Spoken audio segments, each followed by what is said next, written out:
애플사의 최고 경영자인 스티브 잡스는 입양아입니다. 그의 생모는 대학원에 다니던 미혼모였습니다. 스티브 잡스는 태어나자마자 아이가 없던 폴 잡스 부부에게 입양되었는데 여기에는 몇 가지 사연이 있습니다. 이야기는 스티브가 태어나기 전부터 시작됩니다. 젊은 미혼의 대학원생이었던 생모는 아이를 낳으면 아이를 다른 사람에게 입양시키기로 이미 마음을 먹었습니다. 생모는 대학을 졸업한 부부에게 아이가 입양되어야 된다는 생각을 가졌습니다. 그것이 입양 조건이었습니다. 그래서 어떤 변호사 부부에게 입양되기로 이미 결정이 되어 있었습니다. 모든 일은 그렇게 끝난 것처럼 보였습니다. 하지만 스티브 잡스가 태어났을 때 아이를 입양키로 한 변호사 부부가 마음을 바꿨습니다. 자신들은 여자아이를 원한다고 했기 때문입니다. 한밤중에 폴 잡스 부부가 전화를 받게 됩니다. 입양기관에서 물었습니다. 예기치 않은 사내 아이를 갖게 된 미혼모가 있는데 아이를 원하느냐? 그들은 흔쾌히 입양을 수락했습니다. 그러나 생모가 양아버지가 될 이 폴 잡스가 고등학교도 졸업하지 않았다는 사실을 알게 되었습니다. 양어머니가 될 그의 부인도 대학을 나오지 않았다는 이유로 생모는 최종적인 입양 서류에 서명을 하지 않았습니다. 몇 달이 지난 후에야 아이를 대학에 꼭 보낼 것이라는 약속을 받고 생모가 드디어 폴 잡스 부부의 최종 입양 서류에 서명을 하게 된 것입니다. 스티브 잡스의 구구절절한 입양 이야기를 말씀드리려는 것이 아닙니다. 스티브 잡스가 사용하는 매우 독특하고 아주 의도적인 영어 표현이 하나 있는데 그것을 말씀드리려는 것입니다. 그는 그의 생모에 대해서 My biological mother, 나의 생물학적 어머니라고 부릅니다. 반면 그는 그의 양아버지와 양어머니에 대해서 stepfather, stepmother, stepparent 이런 단어를 절대로 사용하지 않습니다. 양아버지, 양어머니, 양부모라고 부르지 않습니다. My father, my mother, my parents, 나의 아버지, 나의 어머니, 내 부모님 이렇게 부릅니다. 평범한 노동자였던 그의 양부모는 평생 그들이 저축한 모든 돈을 스티브 잡스의 대학 등록금으로 사용해야 했습니다. 그리고 아시는 대로 스티브는 대학을 중퇴합니다. 기숙사방이 없었기 때문에 친구 방의 바닥에서 잠을 자야 했고 음식을 사기 위해서 콜라병을 반납하고 5센트씩을 모았습니다. 그리고 일주일에 단 한 번 채플에서 주일 밤 제공하는 무료 식사가 그의 최고의 식사였습니다. 이 무료 저녁 식사를 얻어먹기 위해서 그는 주일 밤마다 7마일씩을 발로 직접 걸어가야 했습니다. 비록 배움은 없었지만 또한 넉넉한 형편은 아니었지만 늘 자유를 주고 또 사랑을 주며 잡스를 키웠던 양부모님 밑에서 스티브 잡스는 그만의 호기심 많고 도전적인 성격을 무기 삼아 이 부모님의 차고에서 애플 컴퓨터사를 창업하게 되었던 것입니다. 성도 여러분, 생물학적인 목숨과 창조적인 생명은 다른 것입니다. 오늘 성경 말씀은 참으로 엄청난 말씀입니다. 하나님께서 이스라엘에게 말씀하십니다. 그들을 살려내 놓으시고 하시는 말씀입니다. 내가 생명을 선택하라. 엄청난 얘기 아닙니까? 그들을 구원해 놓으시고 살려내 놓으시고 하시는 말씀입니다. 내가 오늘 너희 앞에 생명과 사망을 놓아두었다. 이제 생명을 내가 선택하라.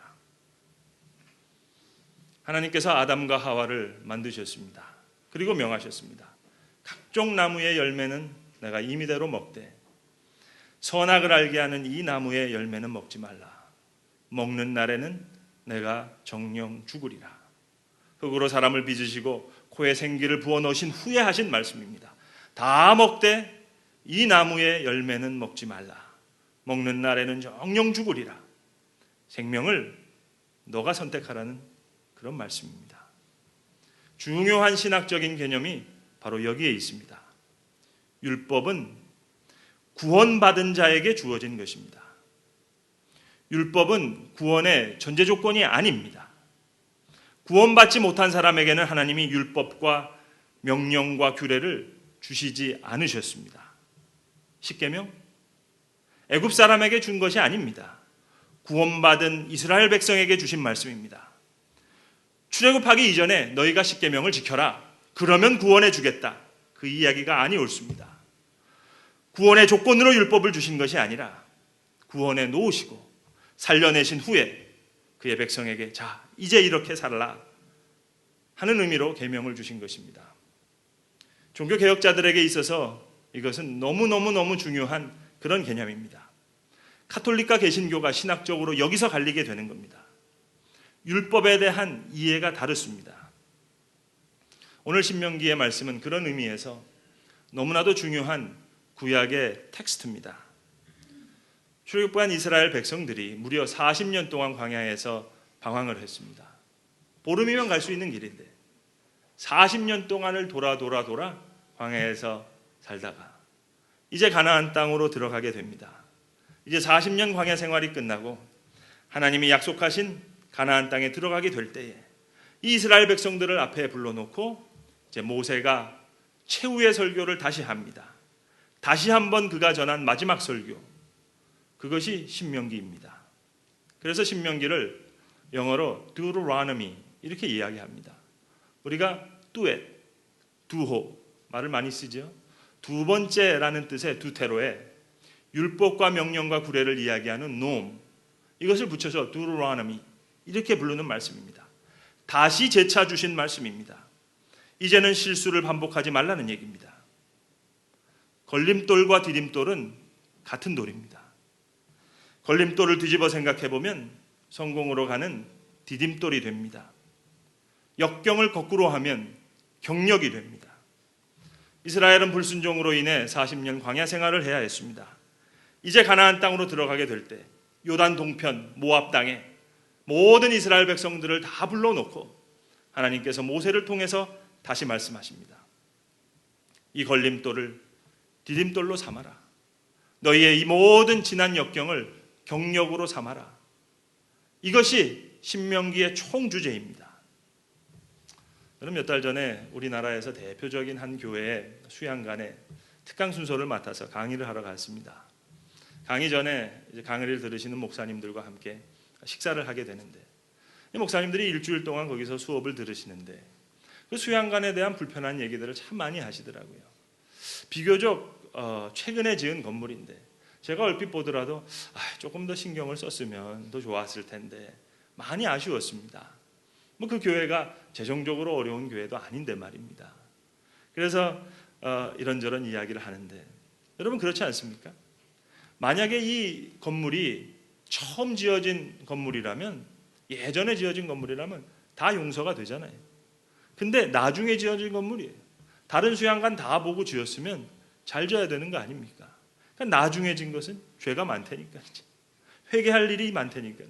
그래서 제가 수업을 시작하면서 이런 얘기를 드렸습니다. 목사님, 다들 경험하셨겠지만 이 수양관 먼저 지은 것이라면 다 용서될 텐데 다른 거 다 둘러보고 공부하고 이렇게 지었으니 이 수양관 회개할 일이 많은데 좀 다시 공부를 좀 더 많이 해야겠는데 자 이제 목사님께 제가 강의를 할 텐데 이제 강의를 들으시는 분들은 저보다 목회를 더 잘하셔야 된다고. 교회 그 개척을 준비하는 목사님들이었거든요. 자 이제 들으셨습니다. 듣기 전에는 다 용서되지만 듣고 나서 배우고도 못하면 죄가 더 큰 것 아니냐고. 그랬더니 다들 크게 웃으시면서 공감하시면서 아주 즐겁게 강의를 진행할 수 있었습니다. 오늘 신명기의 말씀 처음 주시는 말씀이 아닙니다. 모든 경험을 한 이스라엘 백성들에게 다시 주시는 말씀입니다. 하늘이 증인이고 땅이 증인이라고 하셨습니다. 하늘을 증인 삼으시고 땅을 증인 삼으시고, 아니 그들 스스로가 증인입니다. 그래서 다시 듣는 사람에게는 훨씬 더 책임이 큰 법입니다. 내가 생명과 사망과 복과 저주를 내 앞에 두었은즉 이제 다 너희가 경험해 보지 않았느냐? 그런즉 이제 너와 너희 자손을 위하여 생명을 선택하라.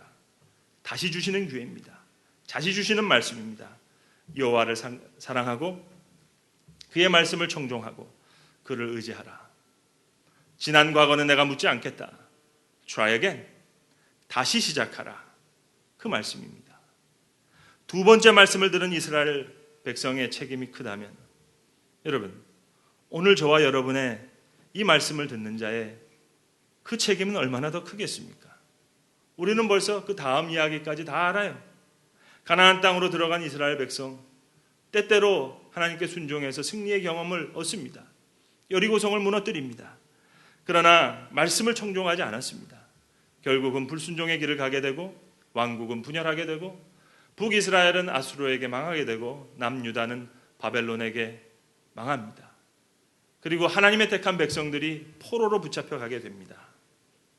너와 내 자손이 살기 위하여 생명을 선택하라. 이제 저와 여러분, 우리에게 주시는 말씀입니다.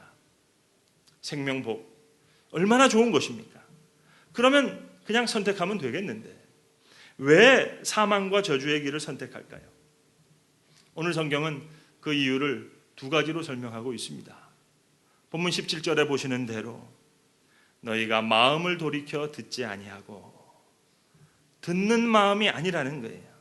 그것이 첫 번째 이유입니다. 그리고 유혹을 받아 다른 신들에게 절하고 그를 섬긴다. 유혹, 그것이 두 번째 이유입니다. 팀 브라운의 Change by Design이라는 제목의 책이 있습니다. 우리말로 번역 출간된 책인데요, 아이디오라고 하는 아주 혁신적인 기업 경영 컨설팅 업체의 CEO입니다. 이분은 원래가 유명한 제품 디자이너였습니다.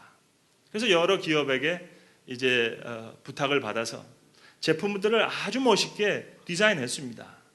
정말로 멋있게 최고의 실력으로 디자인했는데 그 디자인하는 회사가 망했어요.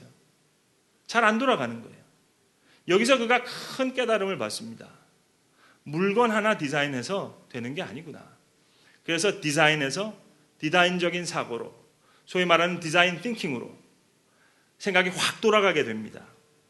그래서 이제 물건 하나 디자인해서 되는 것이 아니라 사람의 저 깊은 욕망에 있는, 저 밑바닥에 있는 것부터 생각하고 기획에서부터 마케팅까지 생각해야 된다. 디자인에서부터 디자인 띵킹으로. 그래서 경영, 심리학, 사회학, 인류학, 엔지니어링, 심지어는 신학, 그 경계를 종횡무진 넘나들면서 생각하는 디자인적인 사고가 있어야 된다. 그런 경영 철학으로 아주 혁신적인 기업 컨설팅을 해주는 그런 회사입니다. 자, 예를 들어 여자 구두 하나를 만듭니다. 예전 같으면은 색상 디자이너, 또 재질, 또 모양, 이런 것을 유명한 디자이너가 디자인해서 제품을 만들어서 20대, 30대, 40대 여성들에게 신켜보고 피드백을 받고 그렇게 디자인하면 됐는데, 이제는 디자이너로는 안 된다는 거예요. 디자인 띵킹이 있어야 된다는 겁니다. 사람들이 구두에 대해서 생각하는 그 깊은 욕망이 뭔가, 그것을 생각해서 자, 이제 석탄 위에, 뜨거운 석탄 위에 저벅저벅 걸어다니는 남자들을 불러와요. 그래서 그 사람의 말에 경청합니다.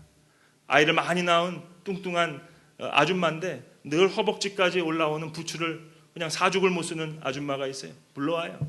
유니폼을 늘 입고 리무진을 운전하는 대리 여성 운전자인데 아주 그냥 뾰족하고 그냥 굽이 높은 이만큼 된 하이힐만 신고 있는 여성들, 다 하나같이 구두와 발에 대해서는 확고한 주관을 갖고 있는 사람들 아닙니까? 그러니까 이 이야기를 통해서 엄청난 통찰을 받는 겁니다. 컴퓨터, 휴대폰 만드는 회사가 여러분 뭘 연구하는 줄 아세요? 저만큼 앞서가는 회사는 서아프리카에 있는 사람들의 관습을 연구합니다.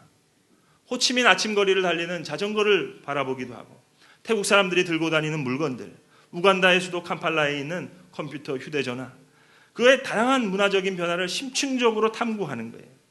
이게 다 뭡니까? 듣는 마음입니다.